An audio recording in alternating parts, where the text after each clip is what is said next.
মেয়েদের তো লজ্জা থাকার দরকার বেশি, কিন্তু আজকাল মেয়েদের বেশি লজ্জা নেই, বরং পুরুষদের বেশি লজ্জা। একটা দৃষ্টান্ত দেই। নাভি কাদের দেখা যায়, ছেলেদের না মেয়েদের? কাদের লজ্জা বেশি, মায়েদের না বাবাদের?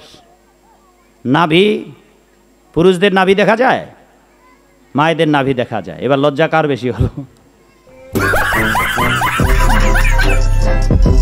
পেট কার দেখা যায়, পুরুষদের না মায়েদের? পিঠ। ছেলেরা যদি গেঞ্জি পরে ঘুরে বেড়াতে পারে, হাফ প্যান্ট পরে ঘুরে বেড়াতে পারে, মায়েরা ভাবছে আমাদের পিঠখানা গোটা জানালা করে রাখলে কেমন হয়। এইভাবে ঘুরে বেড়াচ্ছে, কাপড় পরার আর সুযোগ পাবে না, তখন নিজের লজ্জিত অঙ্গ ঢাকতে পারবে না। আচ্ছা, গরু, ছাগল, হাতি, ঘোড়া, বাঘ, ভাল্লুক, তাদের পুরুষ যারা, তারা অন্ডকোষ ঢাকাতে পারে, পুরুষাঙ্গ। আর যতগুলা প্রাণী আছে যেগুলা মহিলা, নারী প্রজাতি, তারা তাদের মাতৃদ্বার ঢাকাতে পারে।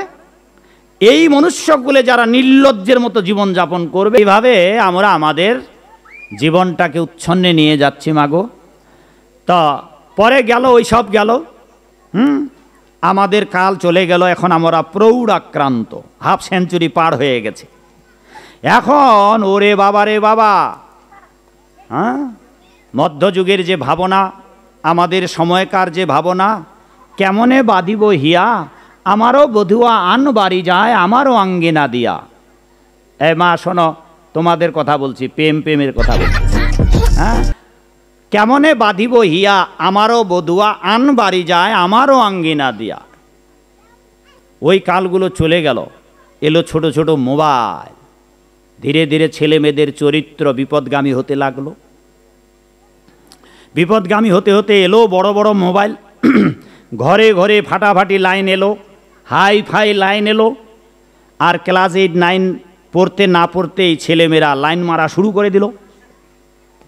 ঘরে যুবতী মেয়ে আছে, হবু জামাই কয়েকটা সিরিয়াল দিয়ে বানিয়ে রাখছে। ছেলে আছে, হবু বৌমা কয়েকটা লিখেই দিচ্ছে। এখানে অনেক মেয়েরা আছে, এখানে অনেক ছেলেরাও আছে। এরা আগে করতো পার্কিং, ডেটিং, এখন মোবাইল নিয়ে আর এখন চ্যাটিং করতেছে। চ্যাটিং করে করতে করতে লিখে দিচ্ছে, আই লাভ ইউ।